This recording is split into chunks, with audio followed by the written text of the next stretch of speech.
NEET UG 2020 MBBS BDS BMS BHMS Important Documents. Certificate documents to be brought on the day of the document verification, all the original and one set of attested photocopies.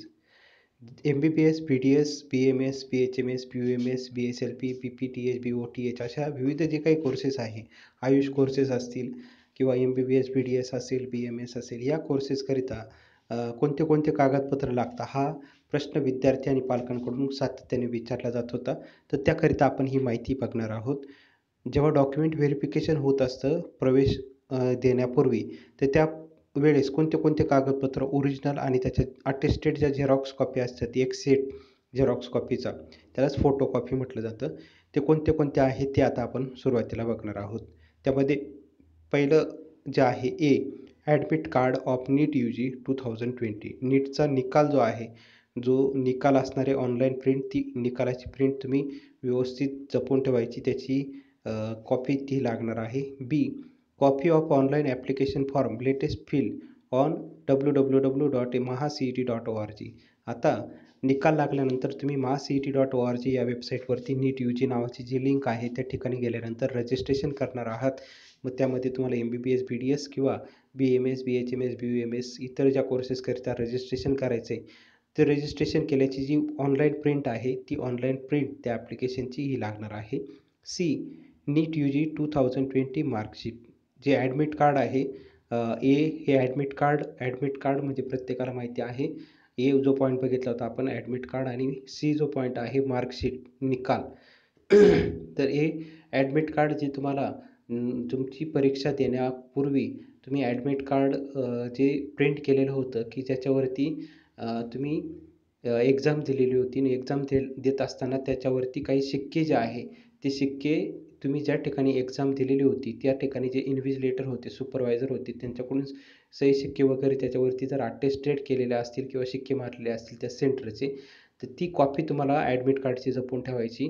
Application form आत्ताच सांगितलं बी point, आणि C point जो आहे नीटचा निकाल जो आहे, तो नीटचा निकाल आता ज्यावेळेस लागेल ती निकालाची कॉपी तुम्हाला प्रिंट करून ठेवायची आहे, ती तुम्हाला वापरायची.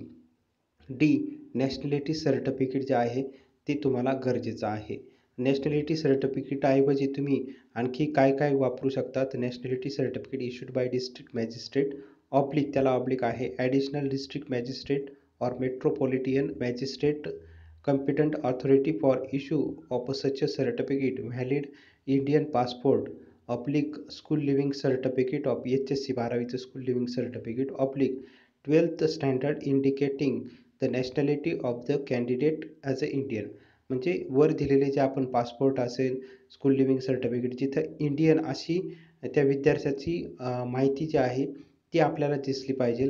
तर सर्वात साधं सोपं तुम्ही नॅशनॅलिटी सर्टिफिकेट जे असतं ते नॅशनॅलिटी सर्टिफिकेट तयार करून घ्या, कारण ते पुढेही भविष्यात लागत असतं. त्यानंतर डोमिसाईल सर्टिफिकेट हे अत्यंत महत्त्वाचं आहे. Issued by district magistrate, metropolitan magistrate, additional district magistrate or competent authority for issue of such certificate. म्हणजे नॅशनॅलिटी आणि डोमिसाईल सर्टिफिकेट हे दोन्ही सर्टिफिकेट आपण काढून ठेवा. त्यानंतर HSC म्हणजे 12वी एक्झामिनेशन मार्कशीट, 12वीचा निकाल जो आहे तो ओरिजिनल आणि त्याची xerox. SSC passing certificate for date of birth, म्हणजे 10वीचं पासिंग सर्टिफिकेट जे आहे किंवा 10वीचा निकाल किंवा पासिंग सर्टिफिकेट यापैकी ज्याच्यावरती डेट ऑफ बर्थचा उल्लेख असणार आहे ते तुम्हाला ओरिजिनल आणि त्याची झेरॉक्स. त्यानंतर आधार कार्ड ओरिजिनल आणि त्याची झेरॉक्स. मेडिकल फिटनेस सर्टिफिकेट, त्याचा जो फॉर्मॅट आहे या इन्फॉर्मेशन ब्राउचरमध्ये ॲनेक्झर Hमध्ये दिलेला आहे, त्याची प्रिंट करून घ्यायची आणि जे MBBS किंवा सरकारी दवाखान्यामध्ये गेल्यानंतर जे वैद्यकीय अधिकारी असतात त्यांच्याकडून तो फॉर्म तुम्ही भरून घेऊ शकता मेडिकल फिटनेसचा. तर त्या पद्धतीने हे A to I आपण ॲडमिट कार्ड ओरिजिनल जे आहे ते ओरिजिनल कसं, तर ॲडमिट कार्ड जेव्हा तुम्ही परीक्षा द्यायला गेलेलं होतात तर त्या ठिकाणी सुपरवायझरचे सही शिक्का, ते ओरिजिनल आणि त्याची झेरॉक्स. ऑनलाईन ॲप्लिकेशन फॉर्म जी तुम्ही प्रिंट घेतलेली आहे ती प्रिंट आणि त्याचीच आणखी एक झेरॉक्स.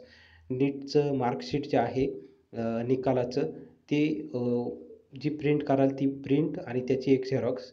नॅशनॅलिटी ओरिजिनल आणि त्याची झेरॉक्स. डोमिसाईल ओरिजिनल आणि त्याची झेरॉक्स. 12वीचा निकाल आणि त्याची ओरिजिनल आणि त्याचं झेरॉक्स, 10वीचं पासिंग सर्टिफिकेट की ज्याच्यावर बर्थ डेटचा उल्लेख असतो ते ओरिजिनल आणि त्याचा झेरॉक्स, त्यानंतर आधार कार्ड आणि त्याची झेरॉक्स, ओरिजिनल आणि त्याची xerox, medical fitness certificate annexure H, जे तुम्ही सरकारी दवाखान्यामध्ये जाऊन जे वैद्यकीय अधिकारी असतात, रेसिडेन्शियल ऑफिसर वगैरे, त्यांच्याकडे जाऊन त्यांना ती माहिती विचारून घ्यायची आणि ते मेडिकल फिटनेस सर्टिफिकेट तयार करून घ्यायचं, ओरिजिनल आणि त्याची झेरॉक्स. आता हे सर्वांकरिता A to I हे कंपल्सरी आहे. आता पुढे जे पासून यूपर्यंत जे कागदपत्र आहे हे फक्त ज्यांना ते ॲप्लिकेबल आहे, ज्यांना ते गरजेचं आहे त्यांच्याकरिता. कास्ट सर्टिफिकेट, आता कास्ट सर्टिफिकेट म्हणजे जातीचा दाखला हा कोणासाठी, ज्यांना SC, ST, NT, OBC, SC, BC, NTA, NTB, NTC, NTD असे जे ज्यांना आरक्षण घ्यायचं आहे त्या विद्यार्थ्यांकरिता कास्ट सर्टिफिकेट. आणि कास्ट व्हॅलिडिटी देखील जे सर्व ज्यांना आरक्षण घ्यायचं आहे SC, ST, NT, NTA, NTB, NTC, NTD, SC, BC, त्यानंतर OBC अशा सर्व ज्यांना आरक्षण घ्यायचं आहे त्यांना कास्ट सर्टिफिकेट आणि व्हॅलिडिटी हे अत्यंत गरजेचं आहे. व्हॅलिडिटी एखाद्या विद्यार्थ्याचे आलेलं नसेल, प्रकरण टाकलेलं असेल, त्याची पावती आणि त्याचसोबत काय पाठपुरावा केलेला आहे ते असणं अत्यंत गरजेचं आहे. पण व्हॅलिडिटी ही ॲडमिशन घेत असताना किंवा डॉक्युमेंट व्हेरिफिकेशन करत असताना गरजेचीच आहे. त्याच्यामुळं तुम्ही व्हॅलिडिटी लवकरात लवकर तयार करून घ्या. कास्ट सर्टिफिकेट हे तुमच्याकडे असेलच, व्हॅलिडिटीलाच बऱ्याच विद्यार्थ्यांना अडचण ही येत असते. परंतु व्हॅलिडिटी लवकरात लवकर तयार करून घ्या. पाठपुरावा अजून वेळ आहे डॉक्युमेंट व्हेरिफिकेशनला, त्यापूर्वीच तुम्ही व्हॅलिडिटी तुमची तयार करून ठेवा. Non creamy layer certificate valid up to 31/3/2021 आणि हे जे नॉन क्रिमिलियर सर्टिफिकेट आहे ते फक्त VJ, NT1, NT2, NT3, OBC including SBC या कॅटेगरीच्याच विद्यार्थ्यांना लागतं. SC, ST कॅटेगरीच्या विद्यार्थ्यांना नॉन क्रिमिलियर सर्टिफिकेटची आवश्यकता नाही. त्यानंतर D1, D2, D3 याचा अर्थ आहे एक serviceman certificate, actual service certificate म्हणजे जे आजी माजी सैनिक आहे त्यांचे जे पाल्य असतील त्यांच्याकरिता हे सर्टिफिकेट आहे. D1, D2 domicile of a Maharashtra certificate of a defence person, जे महाराष्ट्रामध्ये डिफेन्समध्ये असतील त्यांच्याकरिता D1, D2 आणि D3 जे आहे ते ट्रान्सफर सर्टिफिकेट आहे. त्याची ही ओरिजिनल आणि झेरॉक्स कॉपी, जर तुम्ही त्याच्यासाठी तुमचं कुणी नातेवाईक असेल, तुमचे आईवडील जर सर्व्हिसमध्ये असतील, एक सर्व्हिसमन असतील किंवा आता सर्व्हिसमध्ये असतील डिफेन्समध्ये, सैन्यामध्ये, तर त्याच्याकरिता हे Dचं सर्टिफिकेट तुम्हाला गरजेचं आहे. D1, D2, D3 त्याचं तुम्हाला आरक्षण हे मिळू शकतं आणि प्रवेश घेताना देखील त्याला तुम्हाला फायदा मिळू शकतो. Eligibility certificate or EWS category issued by the competent authority. Economical weaker certificate जे आहे, इकॉनॉमिकल विकर सेक्शन म्हणजे आर्थिकदृष्ट्या मागास त्याला म्हटलं जातं. तर ज्यांना त्याच्यातून आरक्षण घ्यायचं आहे तर त्याचं जे सर्टिफिकेट आहे ते असणं गरजेचं आहे. MKB म्हणजेच महाराष्ट्र कर्नाटका बॉर्डरमधील जे एरियामधील जे विद्यार्थी असतील, डिस्प्युटेड एरिया सर्टिफिकेट त्यांच्याकडे सर्टिफिकेट असणं गरजेचं आहे. मदर टंग सर्टिफिकेट असणं गरजेचं आहे. SSC 10वी आणि 12वीचं MKB एरियाचं सर्टिफिकेट म्हणजे 10वी 12वी कोणत्या एरियातून तुम्ही महाराष्ट्र कर्नाटका बॉर्डर एरियामधून जर पास आउट झाले असाल तर त्याचं सर्टिफिकेट तुम्हाला असणं गरजेचं आहे.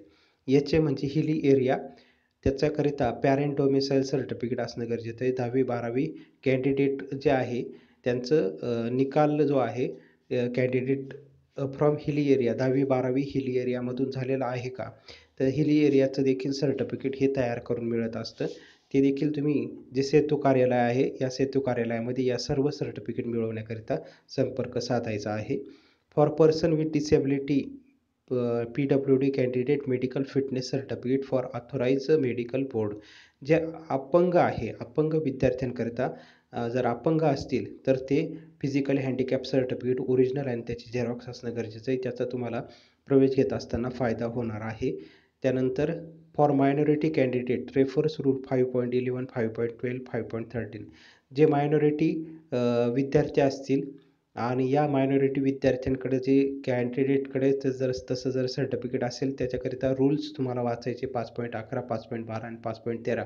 नीट UGचं सर्टिफिकेट जे आहे इन्फॉर्मेशन ब्राउचरमध्ये ही 5.11, 5.12, 5.13 रूल तुम्ही वाचून घ्या. इन्फॉर्मेशन ब्राउचर टेलिग्राम ग्रुपवरती अपलोड करून ठेवलेलं आहे. ते टेलिग्राम ग्रुपची लिंक जी आहे ती डिस्क्रिप्शन बॉक्समध्ये दिलेली आहे. तुम्ही टेलिग्राम ग्रुप जॉईन करून ते इन्फॉर्मेशन ब्राउचर वाचू शकता आणि ते रूल्स देखील वाचू शकता.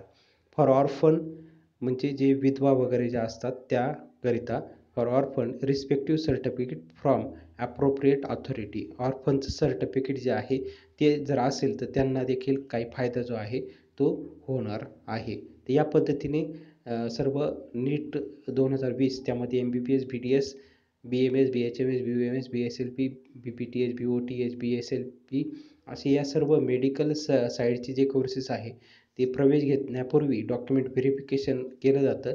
तर डॉक्युमेंट व्हेरिफिकेशनमध्ये हे सर्व A to U आपण कागदपत्र तुमच्याकडे असणं गरजेचं आहे. टेलिग्राम ग्रुपवरती इन्फॉर्मेशन ब्राउचर अपलोड केलेलं आहे. टेलिग्राम ग्रुपची लिंक डिस्क्रिप्शन बॉक्समध्ये देण्यात आलेली. तुम्हाला गरज असेल तर टेलिग्राम ग्रुपला जॉईन करून ती इन्फॉर्मेशन ब्राउचर आपण काळजीपूर्वक वाचू शकता.